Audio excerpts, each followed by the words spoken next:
My gosh, there has been so much anticipation and maybe curiosity leading up to the hire, so I'm sure that it has been a wide range of emotions. But John, what is the overriding emotion in the last 24 hours? Has to be the excitement for all the players and the coaches that'll be coming in and future players, the 12s, everybody in the building. Hey Cliff, hey Mike Macdonald, great to meet you, brother. Awesome. Mike, how many different emotions have you cycled through? It's hard to tell. I mean, it feels like we've been here a few months, but it's only a couple days in, so there's a lot going on up here.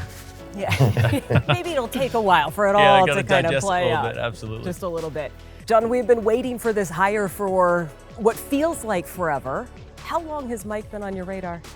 Going to Michigan this year, I think there was like 24 players that the pro liaison talked to me about, So, probably that part, and then obviously when we played them and, watching what happened in that game was incredibly impressive. And then just talking to all the people that I'm friends with throughout the league and all of our relationships that we have, we kept talking about him.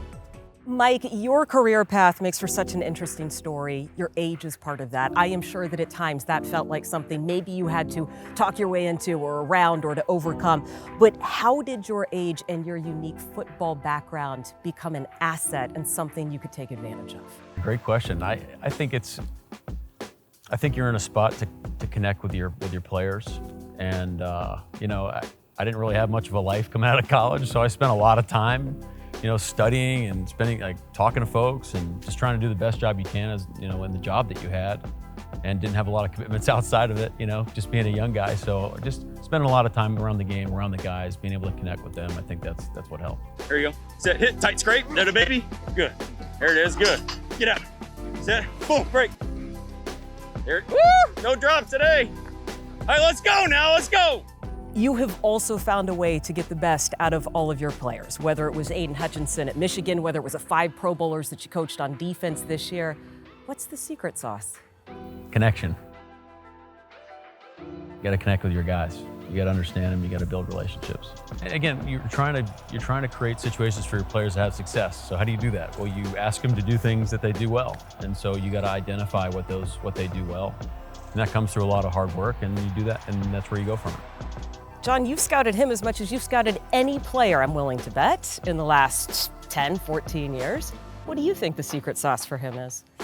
The learning, the conviction to learn and keep growing. He's an evolver, and you can tell.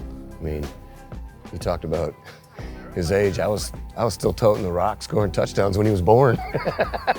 So I feel like we hired one of my nephews. It's pretty crazy. So just that open-mindedness and the creativity and a confidence to just go for it. It really stands out. This is a special city, and this is a great football city, man, and we got the best fans in the world. Lastly, Mike, you mentioned it just a little bit, but what do you know about the reputation of the 12s and what you can expect on game days at Lumen Field? Well, I lived it in 2019, so it's very real, and I can't wait to experience it on our side. So it's a special thing. It's unique to the rest of the league. It'll be a big time advantage for us, for a long time. So I'm excited.